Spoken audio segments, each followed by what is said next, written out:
Hello, hello.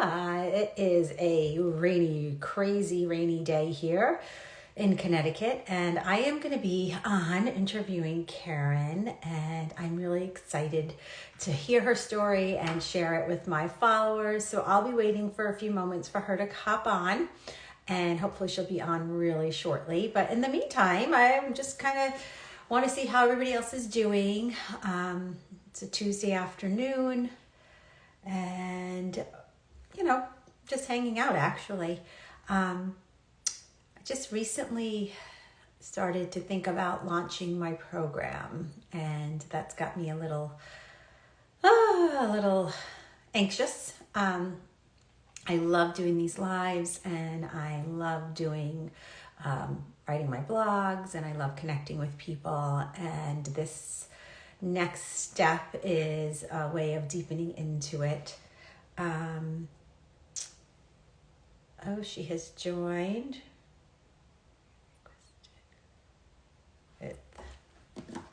Hold on, I gotta put my glasses on, make sure I'm getting the right person. I am. So Karen should be hopping on. Hello, hello. Hey, Hi, Karen. how are you? I am good. How are you doing? I'm good. I am good. I I know think where I just. What'd you say? I was having a little bit of difficulty with technology, but I think I got it figured out. Oh, I love this technology thing. It's forever changing, and then I can't figure it out usually. So it takes me a little while, but Yeah, that's what my teenage and young adult children are for. for They're my sure. tech gurus. For sure. Yeah. Oh, yeah, and it's horrible rain here today. We're having kind of like a nor'easter come in. It's like northeastern. Yeah, I think I said that wrong, but anyway, come in and Oh it's no. pouring. It's pouring and it's windy, and I'm like, oh my gosh, I hope we don't lose power. So we should be good, hopefully. Oh goodness. Okay. Well, I Yeah. hope not. Yeah.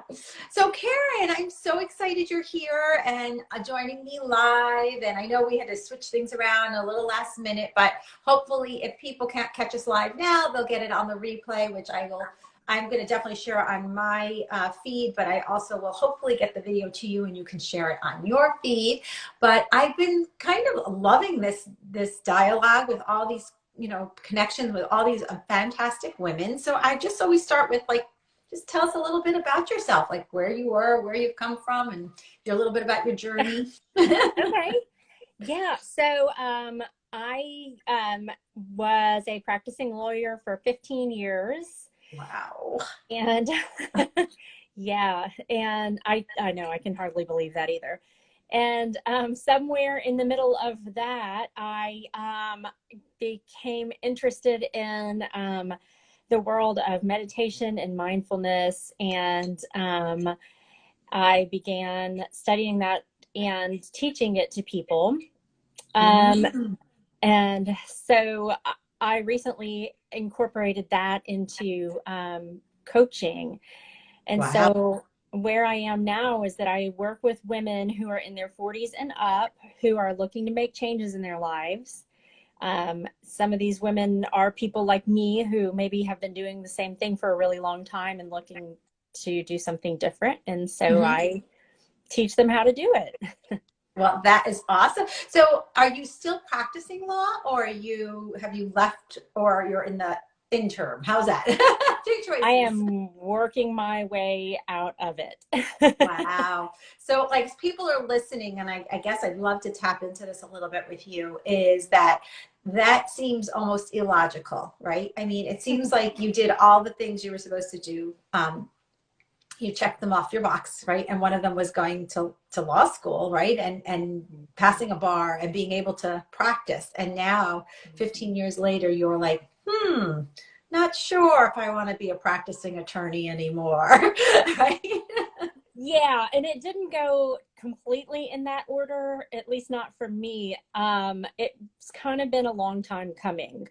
And to be honest with you, when I was growing up, I didn't necessarily want to be a lawyer. That just wasn't like my lifelong dream.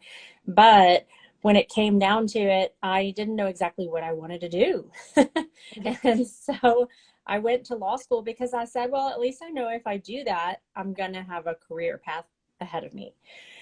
And so I did for a while and have just never been completely satisfied in it, Wow. So it's always been something that I've done, and I'm very grateful to have that foundation, but I didn't think that I was going to be doing it forever. Yeah. Wow. That's incredible. Because like I said, it's almost illogical, meaning, most people think, Mm-hmm. oh, you're an attorney and you did all of that schooling, you're going to stay in that field for, ever until you retire and stuff. So Yeah. what was that critical moment? What's been what was that like turning point where you said, it sounds like you already knew it wasn't kind of for you, but like when you found meditation what was that kind of turning point for you?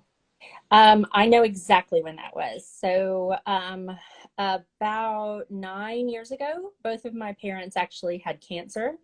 Wow. My mom was diagnosed with breast cancer, and she was undergoing chemotherapy. And then at the tail end of that, my dad was diagnosed with bladder cancer.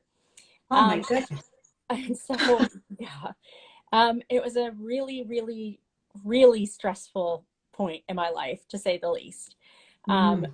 we also had a 2-year-old, and we wanted to have another baby. And, I just needed to do something to get rid of the I don't know, the energy that I was creating, or that was just bottled up inside of me. So Yeah. I started practicing yoga. Wow. Um, Yeah. Yeah.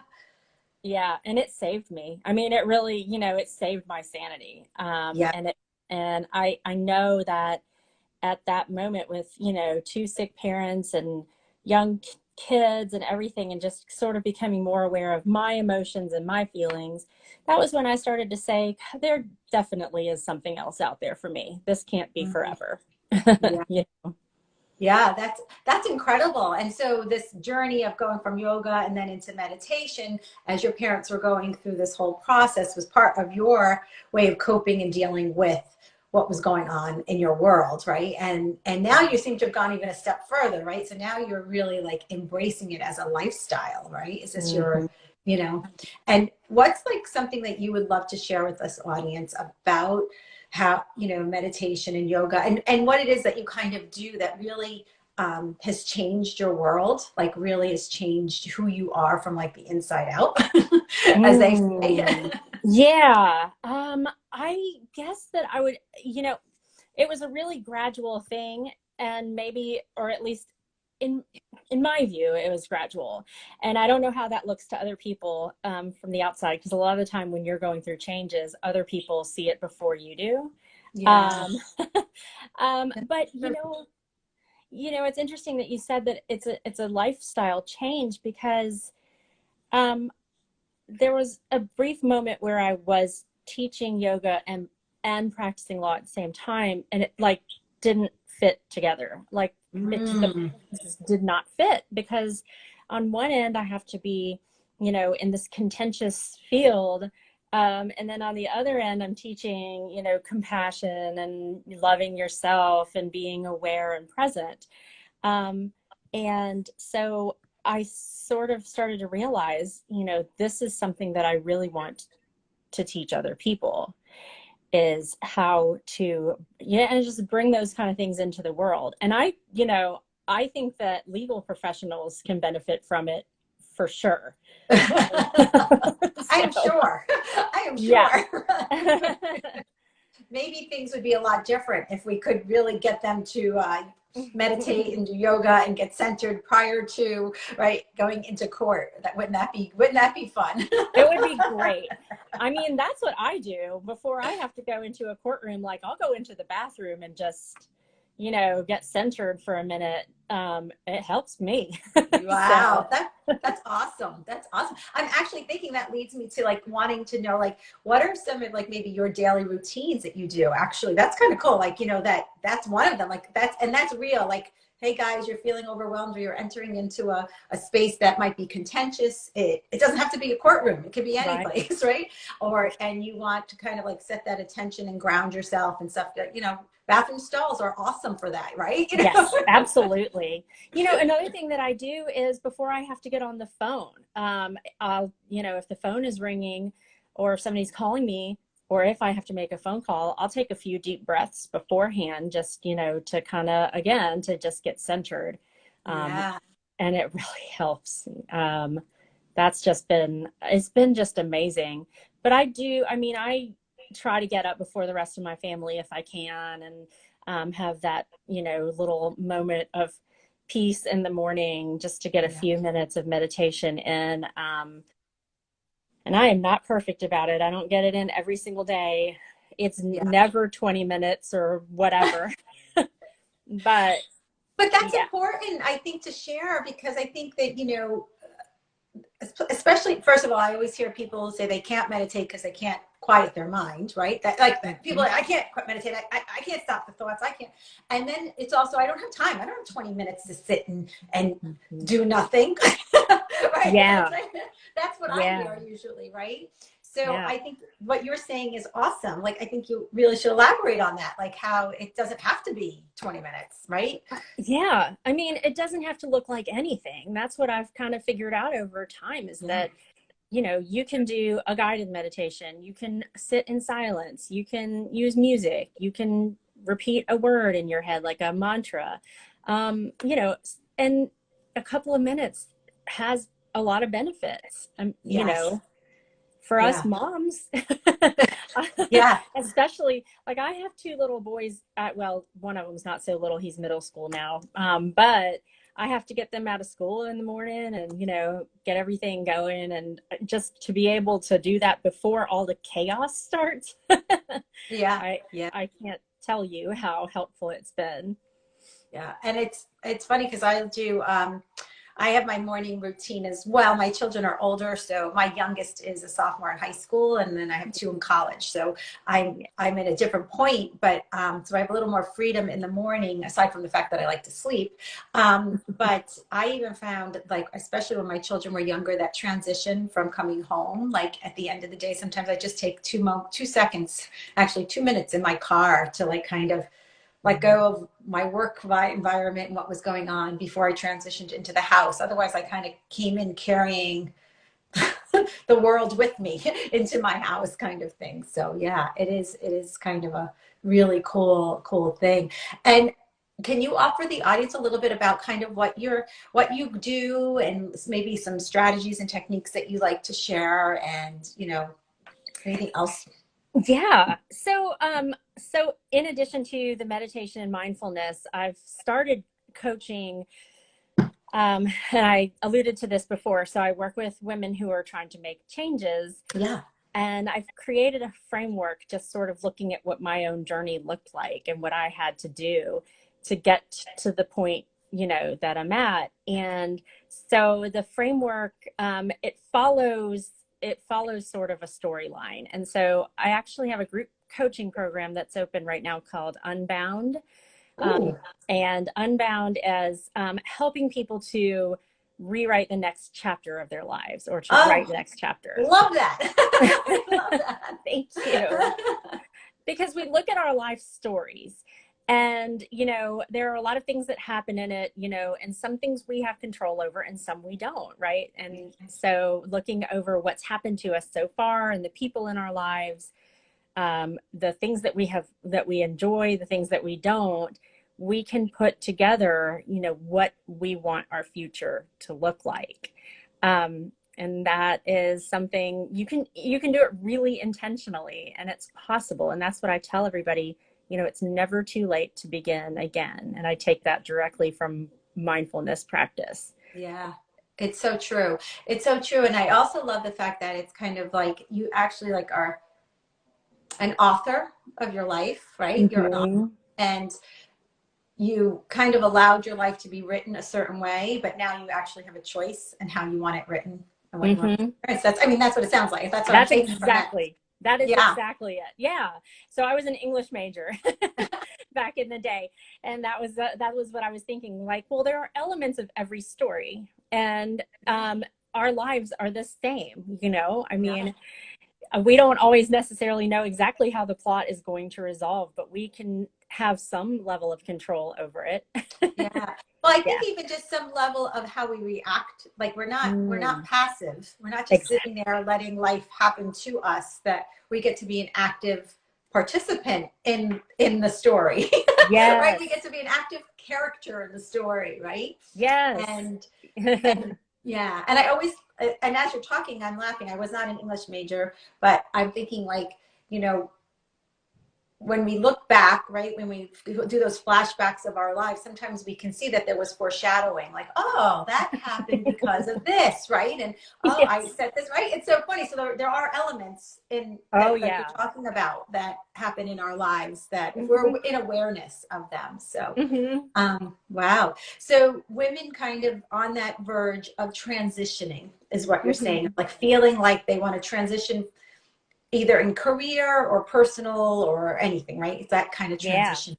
Yeah. Yeah, that's amazing. And what's some advice you would give women who are starting to kind of think about that? Like I like I said, I'm at a different stage. My children are a little bit older, and a few years back, I started to feel into that transition. Like I knew that when my kids were going to be done with school, like they were going into college, and I felt like, okay, well, I'm not required, but I'm not feeling the requirement to be home as much. Like not home, but I don't have to cook Yeah. dinner, and I don't have to, get them ready in the morning. I don't Yeah. have those needs anymore, right? I had those, so that it allowed me to kind of like go, okay, well, what is it that I want to do, right? What is it that I would like to do? So what's something that you might actually like ask people to kind of question themselves, or like say, are you looking, like what's something that you might want to tap into for women who might be on that verge, who aren't sure if they really are ready for a change, or that kind of thing.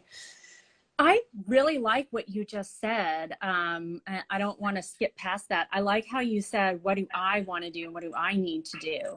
Yeah.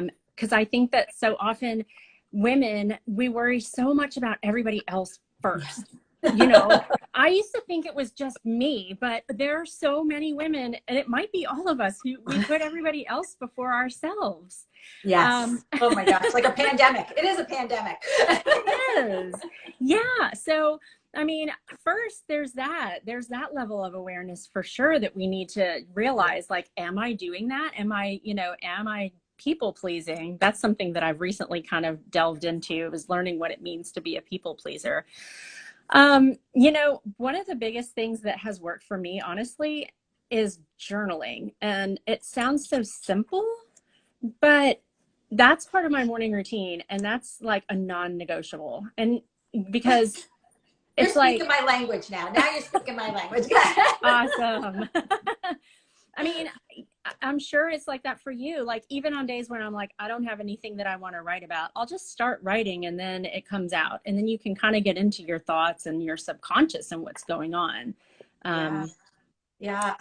I would say that has been a life-changing event for me, journaling, because I'd never journaled before. I probably for the last 5 years have been journaling, like you said, mhm. a non-negotiable, like Yeah. daily. And really, what a great piece of advice for other women. So would you suggest that people are feeling that urge to start to try to journal a little bit and come Hmm. to like, it's like kind of coming to peace with your mind? It is. It is. And I kind of look at journaling and, meditation as almost like two sides of the same coin, Yeah. because you're getting to know your mind, Yeah. and that, to me, that's the first step in taking care of yourself and doing what you need to do in your life, is getting to know yourself. Yeah, yeah, definitely, definitely. And as you were saying, I was thinking, I used to, it was years later that I realized I was doing this, but for all those people who say they can't meditate, for me, I'm going to just share that when I would journal, I really was doing like a brain dump. Like I was getting everything, like all of those crazy thoughts out and putting them down. And then I felt like I could meditate. And it took, I don't need that as much anymore, but that's what I needed in the beginning, because my brain was so full of like the to-do list and, all the things I forgot to do and all the things I have to do and all the things I should have done and could have Yeah. done and didn't, and all the bad decisions I made. Like, I mean, it was just filled with all kinds of crazies. So yeah, like that. Yes. just a nice, great recommendation for our audience to like just start, right? Just write. Yeah, just start. And it's funny that that misconception about meditation is that I can't clear my mind, so I can't meditate. And I should just like put it on a t-shirt or something. Like that's not what meditation is about. Yeah, Nobody right. can clear their mind, and I it's just not possible. We all have too much going on. It's just Yes. coming back again and again, and just learning to develop that muscle of, oh, okay, there you go. You're thinking, that's okay. And come Yeah. back. Yeah. Exactly. Exactly. So that's great. A great piece of advice for our people who are kind of on the verge and they're thinking, well, what is it I want? That's actually a great journal prompt, right? Like, what do I want to do? What do I Yes. want my story to be? What would I like, right? That would be a great journal prompt for our audience to start with and Mm-hmm. see where that took them, where it takes them, right? Mm-hmm. And I'm going to say this as an aside, don't be surprised. It might take you someplace you never thought you were going. So That is true. yeah.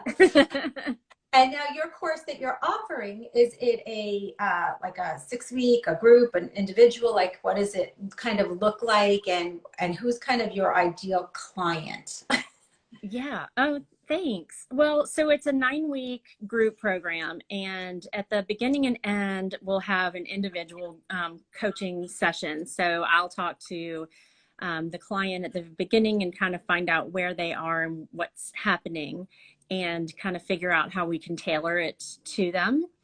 And then each week, we'll have a group session where I will teach a lesson, and then coach. If anybody needs any coaching, we can do that in a group call. Mm-hmm.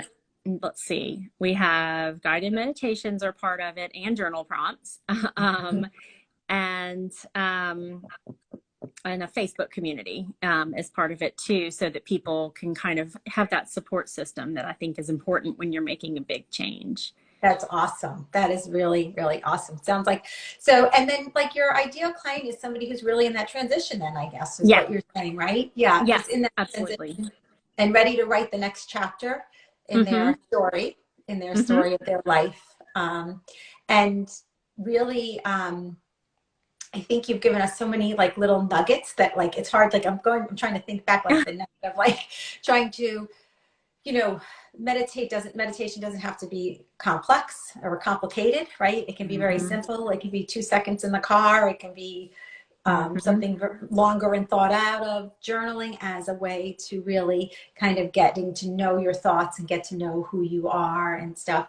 And, do you still teach yoga or do yoga, or are I you, practice, I don't teach. you don't teach? Yeah. Yeah. Okay. Yeah. Yeah. And has yoga taught you anything as well? Like, and if you were to give that as an option, like, is there something that you feel like you gained from your experience as a yoga instructor as well as a yoga student? Yeah, I think so. And I would say more as a student, honestly, I did not love teaching yoga. Good. That was I one love thing. your authenticity. That's awesome.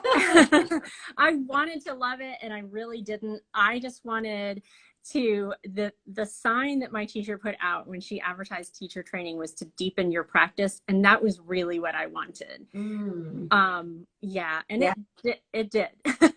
And I just, I feel like the mind body connection is so important. And it sounds really woo woo, but it's so true. And I can give you an example of that too, just personally, real quick. Over the last couple of weeks, I've been working really hard, and I've just been, doing a lot, putting out a lot of content and whatnot. And I got sick a couple of weeks ago, and my body was like, you have to slow down. Like, I mean, it was just one of those things where I was like, and I listened. I was like, okay, it's it's time to chill for a little bit. I was overdoing it, and Yeah. we just have to listen to ourselves and pay attention. Yeah. So I'd say that goes right up there with the mommies doing too much, and the women in the world who are people pleasing, right? And so right, you put yourself first for a moment and said, wait a second, I don't feel well. I need to take care of me. Mm-hmm. Because if I don't take care of me, none of this other stuff is going to even happen. Right? Exactly. Yeah. Yeah. That's a Yeah. great example. I know I too, I'm actually a yoga instructor as well. And on a personal note, I've been teaching yoga for over 5 or 6 years, but I am also at a transition period right now. I feel like I'm not sure. Um, I am still teaching one class on Saturday morning, but I don't know. I don't know where I'm going with it right now, but I still love it. So it's not that I'm Mm-hmm. knocking it. I just, I'm open. I'm open to see what God brings into my life. Like, that's what I keep saying. I'm open. Yeah. Yeah, I'm sure that's been really challenging over the last year and a half or so to teach in-person classes as well. We teetered back and forth. We did a lot of Zoom classes. Mm-hmm. And I kind of got used to that. And then we went back into the studio, and that was fun. And then now I'm actually just doing Zoom classes. I'm not at the studio, just based on schedules and stuff. So it actually, I'm going to tell you, though, it was all a blessing, because I Mm-hmm. got so comfortable on Zoom. I got comfortable being on video. I got comfortable communicating and connecting with people this way.